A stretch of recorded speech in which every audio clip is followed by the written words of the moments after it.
Juventus have hired brand new up-and-coming manager Thiago Motta to attempt to take them back to the top of Italian football. The old lady have not won the top flight in over 5 seasons, and if you don't know anything about Thiago Motta, he plays absolutely insane tactics. So today we're looking to rebuild all 3 creations of his tactic, put them into things with Juventus, play for a whole season using realistic signings, and see if we can make Juve back to being a challenging club in the Serie A and potentially in Europe. And as mentioned, Motta plays ridiculous tactics. We have a 4-1-4-1 setup, sort of in an asymmetrical system. And if you've never heard Thiago Motta speak about football, he sees it as the goalkeeper is the first line of attack, hence the sweeper keeper in attack, and the striker is the first form of defence, as is the target forward as support. We have 3 different systems that all take into account the different way Juventus will play under Thiago Motta, and we're going to be rebuilding them as we go throughout the save. So these aren't the final versions of the tactics. I'll go through them, but we have a full finished set of tactics, and they'll be available on Patreon for the legends down below. But before we get there, we have to make some signings for this season. Now, Juve are heavily linked to a brand new goalkeeper. As I record this, Wojciech Szczesny has left the club to go and join Al Nassr. They're looking for a brand new centre-back to come in alongside Bremer. Danilo will be playing as the right-back for us, with Kempi, the new emerging star, as our left-back. Locatelli in DM, and we're looking for a brand new midfielder to go next to him. And again, as of today, they are heavily linked with a player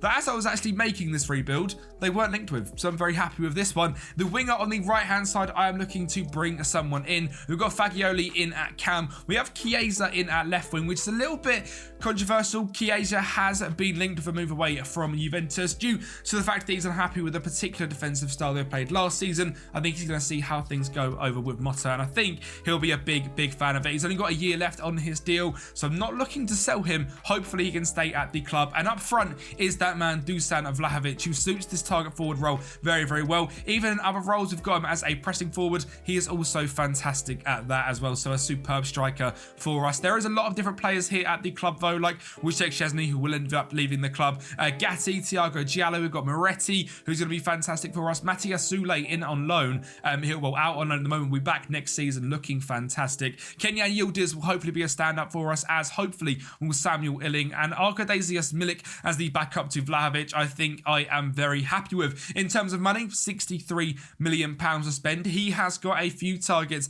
that he has set his sights on. Thiago Motta was a midfielder he was very interested in, but has obviously now been injured in real life. Riccardo Cagliafiori, the Bologna centre-back, is so linked with joining Juventus because he is absolutely pivotal to the way they end up playing over at Bologna. He's a left-back / a centre-back, can go forward with the ball, very good at walking forward of it, great consistency, loves big matches, is a driving centre-back who is left-footed, very rare to find, and partnered up with Bremer could be absolutely fantastic. And also the goalkeeper they are massively linked with is Michel Di Gregorio from Brianza. This guy is absolutely brilliant, 26 years of age, Italian, consistent, likes big matches, 6'2", looks very good over at Brianza, bargain at £10 million as well. And then we'll be sprinkling in some players that I think they're going to go out and look how to sign. So let's get into the signings for Juventus in this realistic rebuild. Now, in terms of outgoings, there is a few here that I've mentioned and a few that I am surprised that I have sold. Federico Chiesa has gone to Barcelona for just £18 million.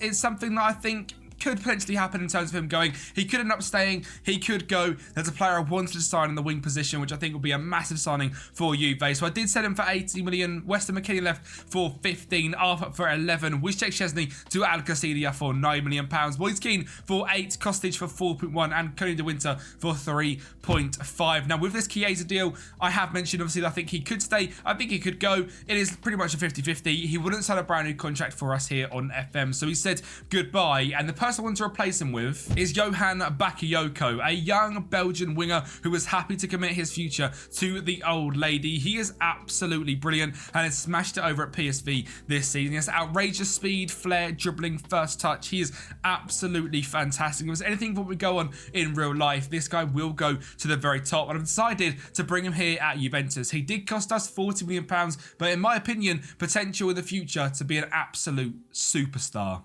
As does Douglas Luiz, just 26 years of age. And after trying to go for Thiago Motta and that falling through, I went for Douglas Luiz. And then in real life today, Juventus are very confident of getting a deal done for Douglas Luiz himself. So pretty awesome the fact that we've got that, and he is now the cover star of this rebuild. A Brazilian centre midfielder with fantastic aggression. We know how good Douglas Luiz is from watching him at his time at Aston Villa. Heavily linked with clubs like Arsenal and Manchester City, but we have brought him here to Juventus. I think it's a great deal. Very good natural fitness, composure and penalty taking. We have to play in this box-to-box midfield role with Locatelli just behind him to absolute perfection. And I'm excited to see what that midfield pivot can do. We brought in Uruguayan winger Facundo Torres from Orlando City. This one is an absolute bargain. £13 million from him, from over there. 7 goals, 6 assists, and a 7.51 for Orlando this season. 17 flair, 16 first touch, consistent, likes big matches, great finishing, great dribbling, great physical stats as well. And he just looks overall absolutely fantastic and seems like quite a Juventus signing. A youngster at Penarol goes over to the MLS, smashes it over there, and Juve picked them up for a bargain fee. It seems like something they do in real life. And then the 2 signings that I think they're going to make in real life for sure. In number 1 being Riccardo Calafiori, the Bologna centre-back. And number 2, Michel Di Gregorio, also coming in from Brianza. Both costing around £10 million, £20 million for 2 first-team players. Absolute bargains. As is Arnau Martinez, signed from Girona to come in and be the backup / rotation option right back with Danilo. Danilo now aging at 33 years of age. There isn't many right backs that can do this inverted full-back position quite as good as Arnau Martinez. Very good defensively, 6 foot tall. He's got enough pace to play at full-back, but very quick for a centre-back with great decision-making, concentration, and a 13 marking, 15 tackling, 9 heading. I think he's going to be very, very good as that sort of ball-playing player, sort of inserted full-back that can, get his head on the ball when he needs to, but mainly defend, keep pace, and track while the libero steps up. I think this is a fantastic signing for just 8.5 million. And finally, the backup left back to be Jadon Oosterwolde, signed from Fenerbahce, just 5.5 million. Very determined, great bravery, 18 pace on the centre back / left back, who's 6'2". You can't really turn that down. They're looking for the next step back to Italy after smashing over at Parma. Hopefully, he can now come to Juve and be fantastic. The tactics, then, the team that we are looking at is Di Gregorio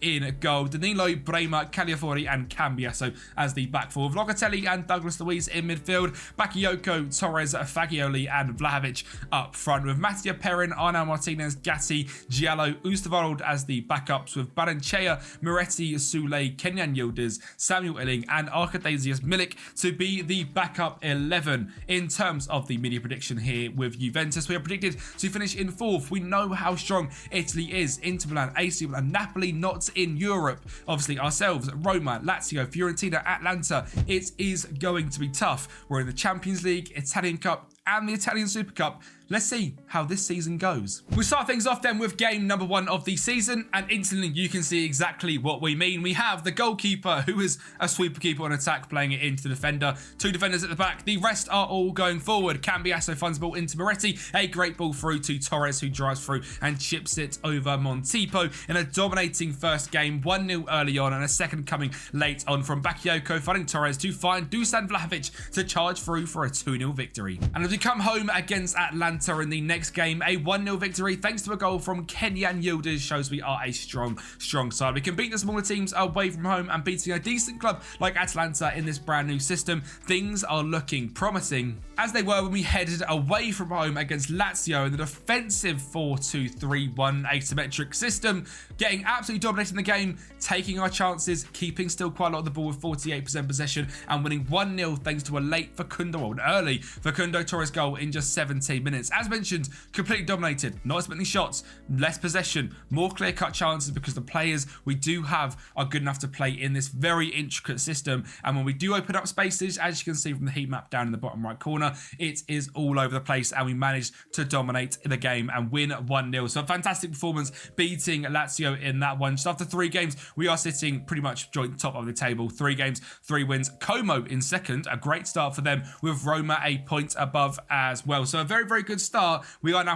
going to get into the meat and bones of the season, playing pretty good way through September and October. A bunch of games against the likes of AC Milan, going into the Champions League against Leipzig, Feyenoord and Fenerbahce, and a few easy games in there as we now settle in to try to tweak these 3 tactics to being as good as possible. Hopefully we can do it. Well, first up, of course, is going to be this game against AC Milan. At home, I would like you to try and grab 3 points, but Olivier Giroud made things difficult after just 35 minutes, putting them 1-0 up. But we were going to attack and counter-attack with Bakayoko down that right-hand side, finding a ball pulled to the edge of the box to our DM, Locatelli, driving in and making things 1-1. And in the 75th minute, we carried on that momentum and grabbed a second. Douglas Luiz finding that man Soulé sitting on the edge of the box alone. That is the one thing we are finding a lot in these asymmetrical systems, is players in open spaces on the cutback, and so far a whole host of them have been scored in this season. And for the next game, we beat Salento 3-0, a brace from Facundo Torres and a goal from Dusan Vlahovic, before an absolutely heartbreaking 2-1 loss to Fiorentina,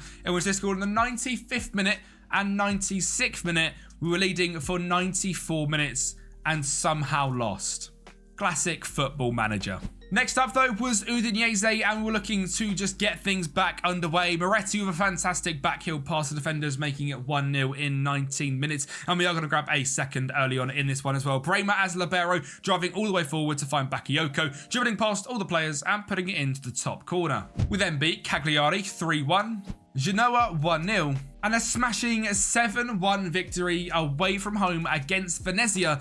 2 from Gatti, 2 from Yildiz, 2 from Moretti, 1 from Locatelli. My favourite thing, not a single goal scored from striker Dusan Vlahovic. 21 shots, 12 on target, a 3.43 XG, 60% possession. The box-box midfielder and the inverted winger on the left-hand side having an absolute field day, and I feel like we're really starting to tick. Now the formations have been trained correctly, now we know how we're meant to be playing, we are playing some serious football. How's it going to go in the Champions League though? Well, actually a lot harder. A 2-2 draw against Fenerbahce, a 3-1 against RB Leipzig, and a very disappointing 2-1 loss against Feyenoord means we're currently sitting in the relegation zones and arguably going through even to the knockout playoff round after 3 games, which is pretty stinky. So it just is showing that we are needing to keep training these tactics, keep tweaking them, and making sure that if every single situation we go in, whether it's away from home in Europe, whether it's at home in the league, or even at home in Europe, we need to keep tweaking them. In the league, things are going very well. 10 games played, 9 wins, and just that 1 loss, the 95th minute goals from Fiorentina. Very, very happy with how things are going. 4 points clear of Napoli. Champions League, though, obviously need to improve. Italian Cup, we haven't entered yet, neither for the Super Cup. We are now on the 1st of November, and the tactic familiarity is flying up in all 3, which is good, because when you're doing a weird tactic like this, if you're going to download these tactics from the Patreon, you need to be able to give them time to train. They are very different to the average formation. Though all of them, I believe, are fluid formations. There's one that's flexible, 2 that are fluid, so that means players are interchanging all over the place. A lot of players are on support, so they are interlinking everywhere. A lot of players are playing in roles that you wouldn't normally use in FM. Liberos, inverted fullbacks on defend, fullbacks on support. I never use inverted wingers, but as we are tweaking this tactic and making it better and better, obviously the players are getting used to things, and slowly we are working out exactly how this is working. You can see it's a very short, work the ball into the box, slow tempoed game with a little bit of running defense as well, countering, counter-pressing, and playing a very high line with a lot of press, and obviously engaging with the goalkeeper as well. But as mentioned, we are far from the finished articles, so let's keep going. Let's keep tweaking these tactics. I believe we're going to have a difficult spell of games coming up. We've got a few sort of easy ones to kick things off, and then Barcelona, Parma, Bayern Munich, Roma, Inter Milan, all coming up before January, playing AC Milan, Napoli, Atlanta. A whole host of games coming up thick and fast, all very, very difficult. We haven't played Inter Milan yet until obviously that game in December. So let's get into the rest of the season. And well, just 3 days after that 7-1 victory against Venezia, we beat Frosinone 6-0 with 31 shots, 78% possession, and a 4.26 XG. Things are going quite well on the tactic front. We then faced up against Bologna in watching this weird little universe. Thiago Motta is, of course, still there. And you can see they play a very similar way to us. Everyone goes forward. And when you match the 2 formations up against each other, they are very, very similar. We go 1-0 down, but we are going to make things 1-1 thanks to that man, Facundo Torres, making it 1-1. Vlahovic going down injured, but getting up to score from the spot past Skropsi in a very difficult game with a 3rd goal coming from a set piece, a backstick header from Bremer. When we played up against the actual Thiago Motta, things were hard. You can see this game, they had more possession, very similar on shots. We had a much better XG, but as you can see from there, sort of what they play, they were playing players all over the place. I'm not quite sure why it's showing a pressing forward out on left wing, a deep line playmaker out on right wing, but you know, this weird little system they had here with a boot ball infielder and a box-to-box for shadow striker and advanced forward, inverted fullbacks, ball-playing defenders. We've obviously got a little bit more aggressive because we are a better team in Juventus with liberos, inverted fullbacks, box-to-box DMs, inverted wingers, being a bit more attacking and aggressive. They are playing in a very similar way though, but obviously we are pushing the boundaries as a better side. A big victory though with a 3-1 win. We then beat early title challengers Como 1-0, Parma 1-0, before having our first devastating loss, a 3-1 against Roma in the first loss that was actually deserved because that Fiorentina one just doesn't count. But this one certainly does. Paulo Dybala putting 2 past us, Brian Cristiante as well. We were pretty much dominated in this game and showing there was some much needed work for our more defensive away tactic. We then drew 0-0 with Inter, in which we played a very similar system as looking to defend Inter on their sort of aggressive attacking play and that sort of 5 back down the wings, etc. It was a really difficult game for us because they are a very strong side, probably the best in the league on paper, but we'll take the 0-0 draw. And we also drew a 1-0 against Torino as well. In this one, we did get a red card in 45 minutes plus 3. So sort of to be expected, we didn't win, but certainly a bit disappointing. And I'd like to get 3 points here. And it means that in terms of the Serie A, we have slipped off the top of the table. AC Milan on top on 44 points, us in second on 42. And you can see we've got no one here in the top goal scorers charts. And that's because in this system, players from all sort of walks of life will score goals. Moretti as our box-to-box midfielder is our top goal scorer on 8 and 6. Facundo Torres 7 and 4. Vlahovic 7 and 1. Yildiz 4 and 4. Gatti 4 and 2. Locatelli 2 and 3. Bakayoko 2 and 5. Sule 2 and 1. The goals are coming from pretty much everywhere, which is actually really nice to see. It's showing that we aren't just scoring sort of our 60 goals from Haaland up front. We're just keeping players all getting involved with the target forward. That's what happens. He brings players in and everyone else scores goals, as well as them being absolute bagsmans. 2 goals a game is lovely to see, as well as 0.56 conceded per game. So we are certainly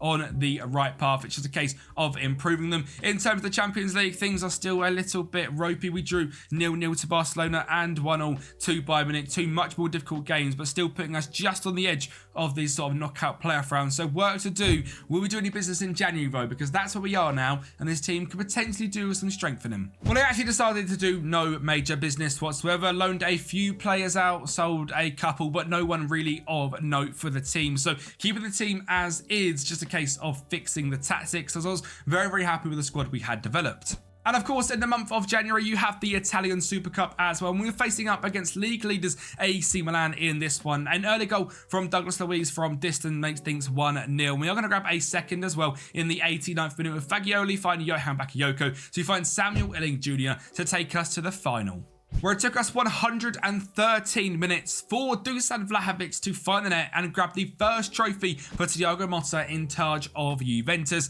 A very nice feeling, because I didn't know if these tactics were going to work. I didn't know if it was actually going to transition into FM, but it shows that with a little bit of tweaking here and there, you can do it, and a very nice trophy to lift as well. And just to mention, we've also started our journey in the Italian Cup, beating Brescia 3-1, 4th round, etc. all to come in the future. Could potentially do a domestic double in Italy. Back to the league, we faced up against Atlanta yet again, and in this one was a fantastic performance, so I have to show you guys just how dominating we were in this match. Facundo Torres gets us 1-0 up in 60 minutes for a ball chipped in from Bakayoko to find Caliafori to make it 2-0. Bakayoko then finding a great ball in the middle to Moretti in that half space to find Illing Jr. cutting in off the left-hand side to make it 3-0. Atlanta are going to get a goal back in the 92nd minute. Palomino finding Bacca to Darun, driving through the defence and making it 3-1.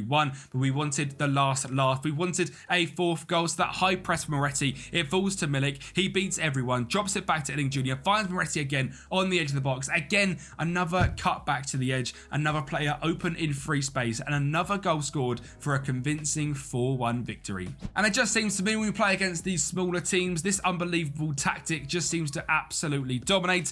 We scored in the first minute in this one and then scored another 7 to make an 8-1 victory. Quite simply ridiculous, with 26 shots to their 2. Things are going well. And we secured our great month of January as well with a 2-0 victory over Lazio, keeping us in touch with AC Milan, just 2 points away, but now with a game in hand. So we could reclaim the top spot in the Serie A. How do we manage to claw back our chances in the Champions League? Well, we had 2 games left to do so, and game 1 was against PSV. Luckily, we stole their best player, so we beat them 1-0. And beat Sturm Graz away from home 4-2. A brace from Gunnar Torres, a goal from Gatti, and a goal from Bremer. I mean, we are going through in 16th place, 3 wins, 3 draws, and 2 losses. A positive 2 goal difference, not the greatest of showings, probably showing we aren't going to be competing for a Champions League this season, but it's showing we are certainly a decent enough side as well. And if you were eager enough in that January period to spot a few changes to the tactics, there's a few player rounds that have changed, and we have now sort of fully developed the 3 tactics into being a bit more aggressive and a bit more sort of what we're looking to do. So you can see now in the Motta one, we have a sweeper keeper on attack in goal, an inverted fullback on a right back here on defend, libero on support, ball playing defender on here, Cambiasso as our left back with fullback on support, DM on support, box to box on support. What's changed is the inverted winger is now an inside forward to get him more involved and more goals over there, a winger on attack on the right hand side, and an attacking midfielder on support in Cam, and the striker position, as much as I like to play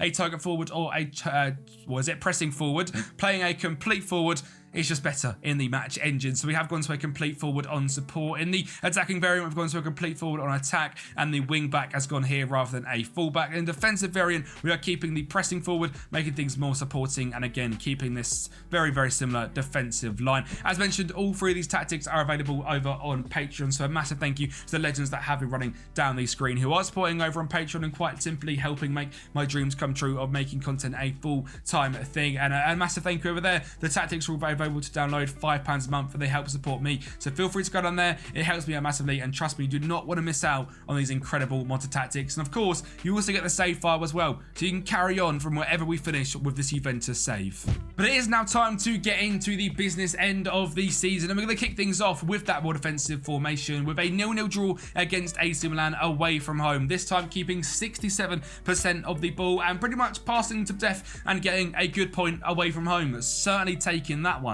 We then secured a 3-0 victory away at Salento for 3.16 XG and 69% possession. And this time, getting our own back on Fiorentina. Remember earlier on in the season, they scored in the 94th and the 95th minute to grab us our first loss of the season. Well, in just 2 minutes here at our stadium, we go 1-0 up. Bonaventura does get a goal back for them, a ridiculous free kick in 36 minutes. But libero, Gatti finds the ball to Bakayoko to find the box-to-box in Moretti to cut one back into Facundo Torres to make it 2-1. And we are going to grab a third as well. Some build-up play down the left-hand side. Amrabat just falls down injured, falls to Bakayoko, and a 3-1 victory. We then drew 1-0 with Udinese, a convincing 3-0 win against Cagliari, a 0-0 against Genoa despite 25 shots and a 2.62 XG, a 2-1 against Venezia, not quite the 7 of earlier on in the season, and a 2-0 against Frosinone. A bunch of games there against smaller teams ended up keeping us still in touching distance of AC Milan, just 4 points away still with that game in hand, so just going to be a point away from lifting the title. A few games, well, a few points dropped there, a few 0-0s, a 1-0, and obviously the draw against AC Milan. So currently not in the driving seat for the league, but considering where Juve have finished in previous seasons, certainly a big improvement. How are things going in the almighty Champions League? Well, we got drawn against Atletico Madrid in the knockout playoff round, and Kenyan Yildiz found Archdasius Milik to make things 1-0 in 55 minutes at the Estadio Metropolitano, but Atletico Madrid were going to grab a goal back and make it 1-0 as we return to the Allianz Stadium thanks to a goal from Memphis Depay. So we had to win at home to secure a place in the round of 16, and Gatti found Bakayoko to find Milik in the middle yet again to make it 1-0, but literally 30 seconds later, Atletico Madrid were back on the ball. Samuel Lino finding Griezmann in the box to find Solomione to make it 1-1, and it took all the way to the 90th minute for brand new signing and real life hopefully signing Douglas Luiz to grab a goal in the Champions League knockout playoff round to send Juve to the round of 16, where we're going to be facing up against RB Leipzig. And well, this time around we started as the home team and we went 1-0 down thanks to a goal from Willy Orban and 2-0 down thanks to a fantastic finish from Benjamin Sesko at at the back post. Luckily, we did go and grab a goal back thanks to the high pressing of Arnau Martinez, finding a great ball through to Bakayoko to find Facundo Torres. But we had to go away from home to the stadium of RB Leipzig to see if we could progress to the quarterfinals. And within this one, I went completely haywire. I decided, as we were losing the game away from home, to go into our attacking formation at the halftime whistle, and it actually worked. Torres made it 1-0 and a second in the 95th minute from Samuel Illing, and we won 3-2 on aggregate. And playing that attacking, aggressive system away from home is not something we've done pretty much all season, because it is absolutely outrageous. But here, away from home, when we needed the win, that is exactly what we plugged in, and it ended up paying dividends. As we go into the quarterfinals next time out, we're going to be against one of the world's best. It's going to be PSG, and I believe they still have a certain Kylian Mbappe at the club, but he has not left to go to Real Madrid.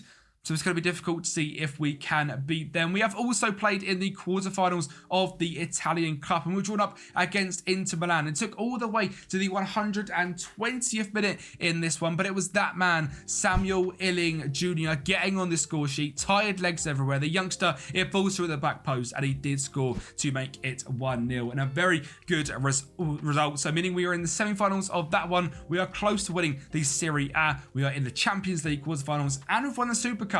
Things are going well.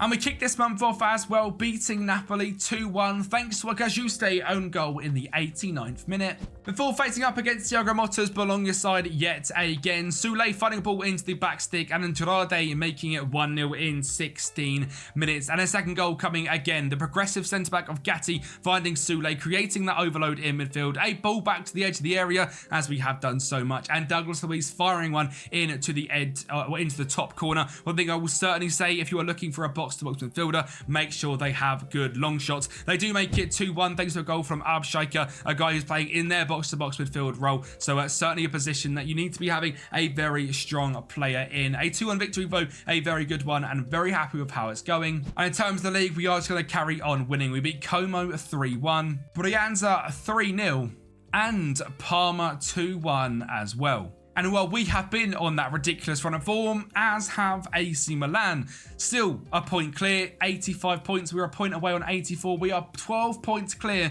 of third place, trying to chase down AC Milan. When you look at our form, we haven't lost a game since December, but we cannot get to the trophy. As we look at our last 4 games of the season as well, we have AC Roma at home, Inter Milan away from home, Torino at home, and finish the season off with Napoli away from home. So if we are to win the league, we are going to have to do it in a very difficult way. And while things looked more than possible after this first game against Roma, Kenyan Yildiz driving off that left-hand side and that brand new inside forward on attack role, beating everyone and putting things 1-0 before Roma do respond with their one and only goal of this game from Nikola Shalushki. Di Gregorio diving off to absolutely nowhere. No idea what happened in that one, but from there, that awoke a beast, and we knew we needed to carry on winning games to have a chance of winning the title. So Moretti purred one in to the top corner past Rui Patricio. Cambiasso then drove down the left-hand side. He found Andrade in the middle. He cuts inside and beats Rui Patricio. He has been a fantastic player off the bench for us. Felix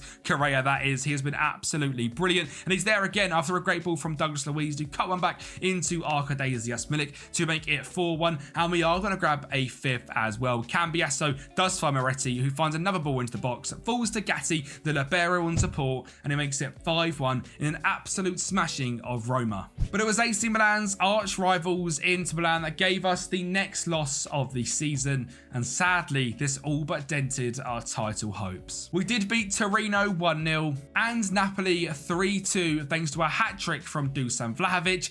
But AC Milan were simply too good. They won the title on 95 points. We had 93, and no matter what we could do, lifting this Serie A trophy was going to be near on impossible. The run of form they have been on in the Serie A has been absolutely ridiculous. They've lost once in January against Lazio, once in December against Napoli, and other than that, once against us in September. They have been on a ridiculous run of form, and fair play to them. They have won the league. They have outclassed us. Olivier Giroud, who's not even there next season in real life, scored 26 goals. So realistically, you take out the French striker, they don't have a chance. But with him, they've got a good chance of beating us. So sadly, not winning the Serie A. We do still have a chance, however, in the Champions League and in the Italian Cup.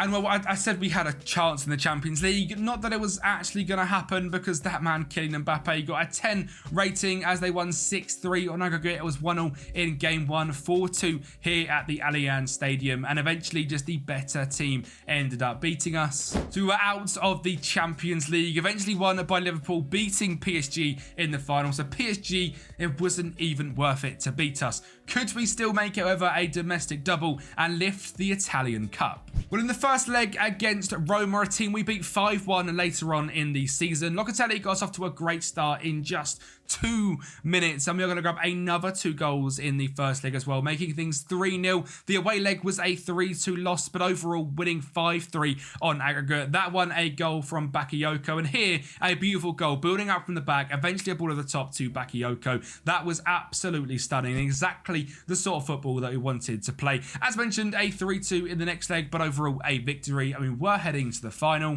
where here is where we played up against AC Milan for the final time in this season. The eventual winners of the Serie A, however, went 1-0 down thanks to a goal from Kenyan Yildiz in 5 minutes. Olivier Giroud did score from the penalty spot, and that made the game 1-1, and it headed to penalties, and due to the penalty glitch in the sort of recording of showing how things go, I'm not going to show you them. We won 7-6 on penalties though. Douglas Luiz and Bakayoko both missed the penalties for us, but for them, Baturina, Calabria and Loftus-Cheek missed, so we did end up winning on penalties. A domestic double winning the Italian Cup and Italian Super Cup, just 2 points away from lifting the old lady a Serie A trophy yet again, and the quarterfinals of a Champions League.